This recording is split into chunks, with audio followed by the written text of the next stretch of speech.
Hello, folks. I recently prepared a video segment which discussed the concept of a combined case, and it basically showed people what this thing does. In the channel, there's numerous examples on static case, frequency case, and buckling case, but I've not discussed the stuff that you see in the bottom portion of this menu, except for the short one that I did on combined case. Today, I want to talk about static constraint modes, and this, in fact, is a let's call it a post-processing uh, tool that you need if you're dealing with an extremely large model and and you need to extract the natural frequencies and modes of that structure. Uh, so uh, let me show you a diagram here. If you have a very large structure, such as, for example, an aircraft, as you can see here, you really have to divide this thing into substructures. Otherwise, it may not be possible to achieve what you're trying to do. For example, this is divided into substructure one, which is the wings, and I've only done one of these, shown you one of these because the other one is the mirror of that. And let's say that this wing is designed in Canada. Substructure two, for example, this the tail wing, uh, maybe it's done in India, and substructure three, perhaps in France, it's the front fuselage portion of the fuselage, and etc. So uh, now the people who work with, for example, substructure one, have no clue what the other people are doing. And what they do know, however, is that they actually, the wing is attached to the substructure 4 along this, for example, red line here. I mean, in general, this is not a line. It's, basically a geometry in space where the wing is attached to the fuselage.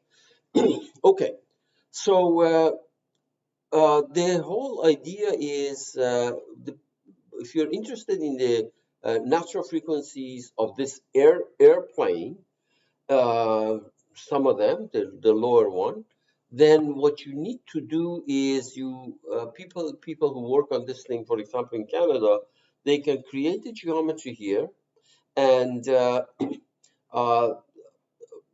substructure one, and what they do, the internal geometry, the internal nodes are going to get are going to get eliminated, and only the interface nodes are going to be maintained. And the same thing, for example, with people in France, they do whatever they want in substructure three, and they eliminate the internal nodes associated with substructure 3 and only maintain the interface node, which is here. So basically, these people do not have to know what the other group is doing, except that they will provide some information along that red line. Now, the concept of uh, eliminating internal nodes in static is known as static condensation, and in dynamics, it's there are different variations of it, but the most well-known one is Goyan reduction. There are variations of Goyan reduction where the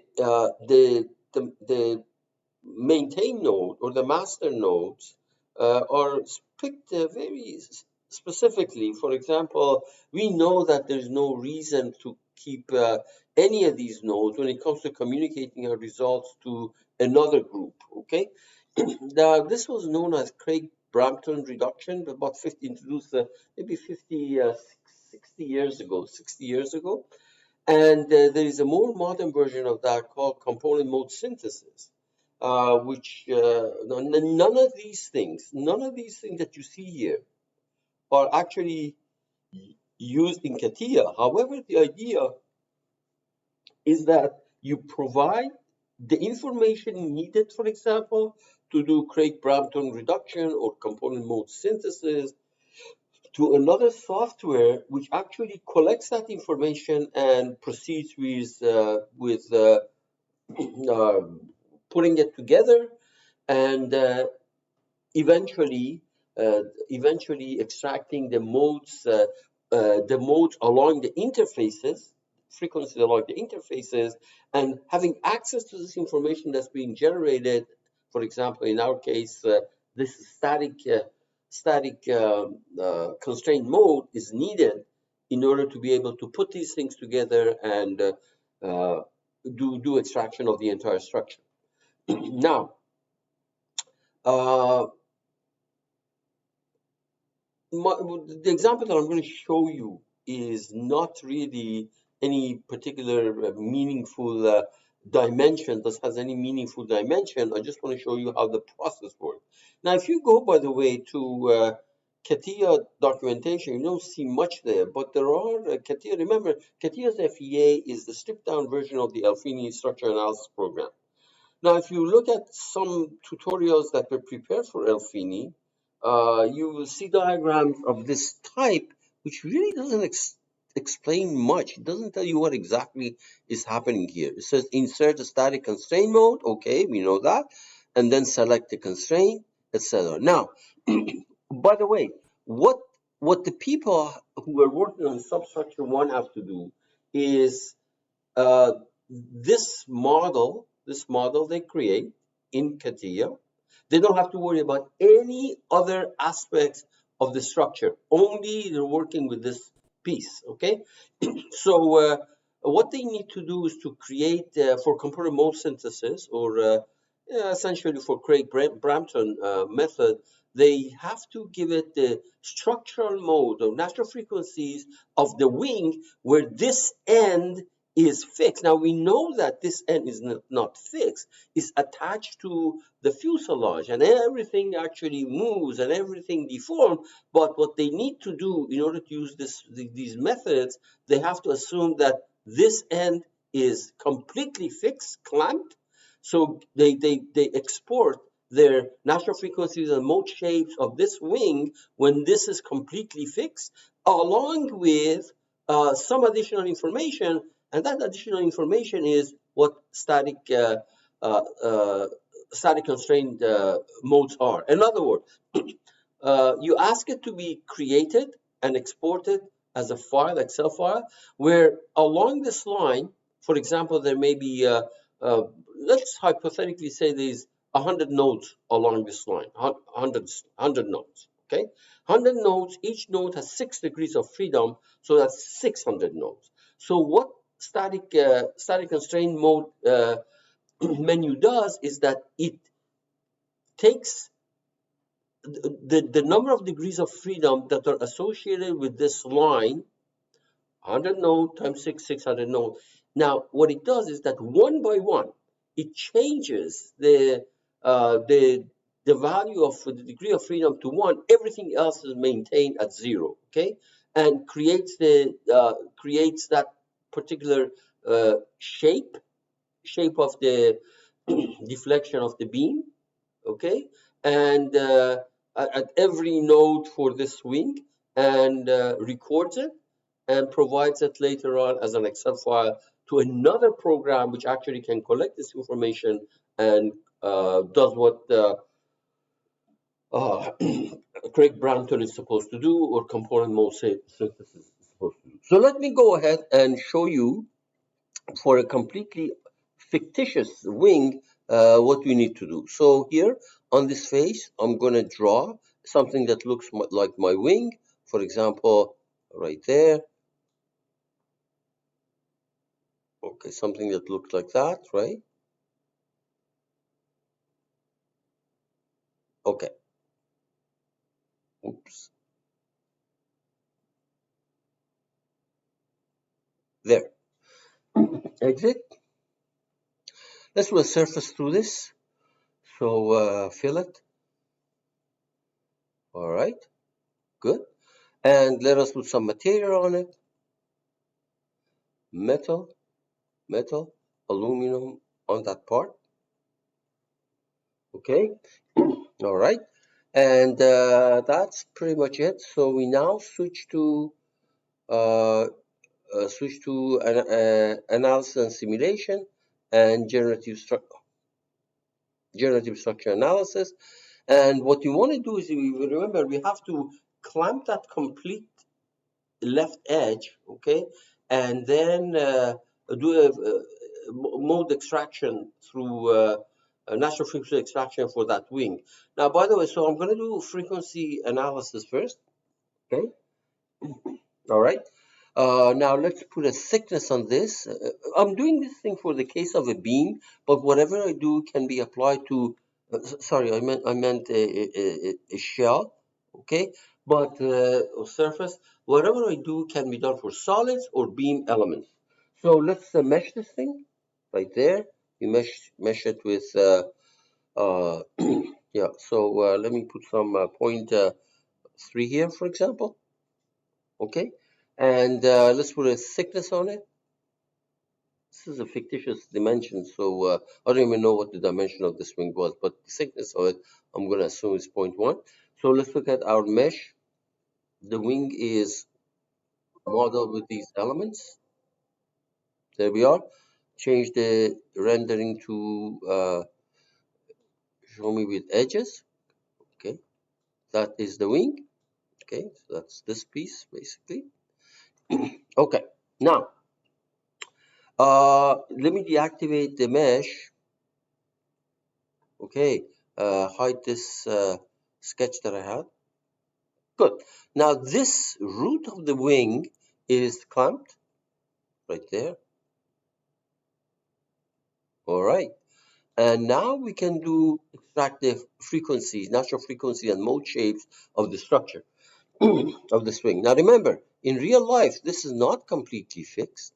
And in fact, if you want some frequencies of the entire aircraft, you cannot assume that this is fixed, okay? But all right, so let me extract the modes.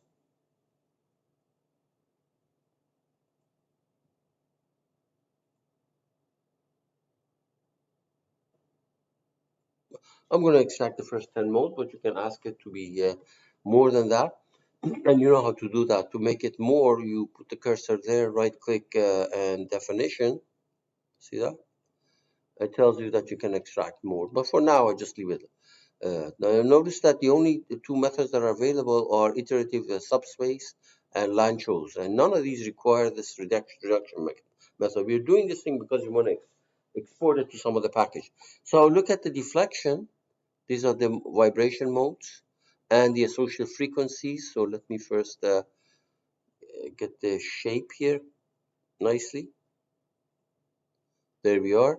This is the first mode, and then you can go to other mode. This is the second mode, third mode, torsion, okay, etc.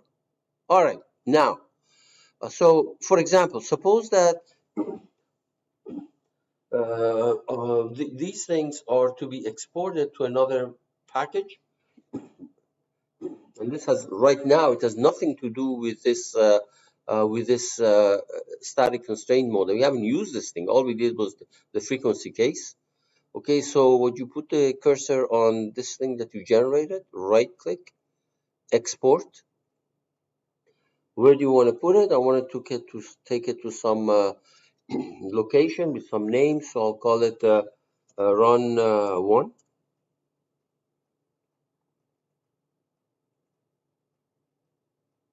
I should have said mode 1 actually instead of run 1. Now, if you go back here, you see that there is a Excel file that has been generated. Where is this new folder? Right there. It's quite a long file because notice that these are the coordinates. The first 3 columns are the coordinates of each node, and these are uh, the vector. I mean, the vector displacement of that node in the form of a vector. You may have to you may need to specify these things in individual components, and that can be done if you go there, you see when you double click on that and you say more, and this is vector, and you can do it by components. Where are the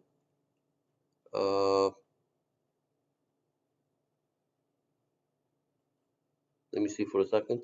Double click on that. Change this thing to text or a symbol actually. Okay, so you go to more, and notice that here you can do individual components, C1, C2, C3, etc. But anyway, I just want to tell you that the information that you generated for all the modes, and this was only uh, for mode 1. You can go to do the same thing for mode 2, export it under a different, obviously, name, mode 2. Okay.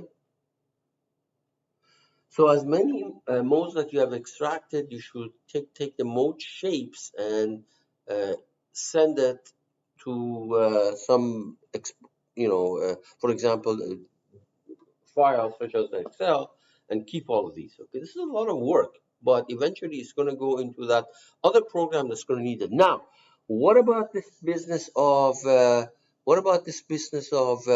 static constraint mode? I haven't done anything about this thing yet. So you're going to click on it, and it says, okay, now do you want to use a reference that a restraint reference that you already have, or a new one? Obviously, I already have it. I'm going to say reference. In other words, I want to do static constraint mode for that clamped face edge, and there we are. So it inherits this, okay, and then what you do is you say run it. There is really nothing else. You just select constraint, the clamp, because in those methods, component mode synthesis or Craig Brampton, this edge must be fixed by the designers in Canada, okay, or an analyst in Canada, and then you run it. Okay, so you want to run this. There's no reason to do all, because it's going to do the frequency analysis, which you already did and saved it. All we want is this insert constraint, static constraint modes. Done. Okay, so now let's look at the displacement. Okay, so double click on it. Notice that what happened is, along this edge, as many nodes that you had, I don't know what it was, but whatever, let's hypothetically say you have 12 nodes. In fact, I believe that there's 12 nodes here, times each node has 6 degrees of freedom. So that's 72. So there is 72 pieces of information that is recorded here. For example, if I go to the first one, this is what I've got. Let me change the rendering to, again, you may have to do components here depending on what the host software is going to ask. You have to consult documentation of that, whatever you're using. So there we are. What happened is that, notice that it took 1 point here, change the degree of freedom along that edge, and degree of freedom, for example, vertical displacement to 1, everything else 0. Okay. Now, this information that you just generated, you have to say export data. So you go over there and it says, give it a different range. So you say static constraint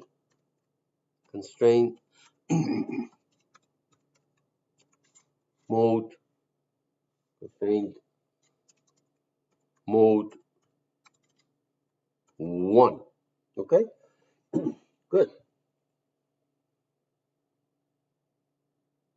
So all these displacement at other locations is going to be stored in this folder. Where is it? Right there. There we are. And if you look at it, it says the first 3 columns are the locations of the coordinates. or the coordinates of the location, and this one is the displacement as a vector, okay, but not the component. So in fact, in all likelihood, the software that you're going to be feeding these into will ask different components of the displacement, okay, not the actual vector itself. All right, you go here, back there. Now you double click on this, take the second occurrence, which means the other degree of freedom is set to 1, everything else maintained as 0. And now again, right click, export data, call it mode 2, etc. These are not dynamic modes. These are static constrained modes. So along that clamp, along that edge, each node has 6 degrees of freedom. These are changed one by one. The degree of freedom is set to 1, everything else is 0 along that entire edge. And the information is generated, and you create a huge amount of data here, huge amount of data. And if you're working in Canada, these modes and the frequencies, which by the way, they are not reflected in the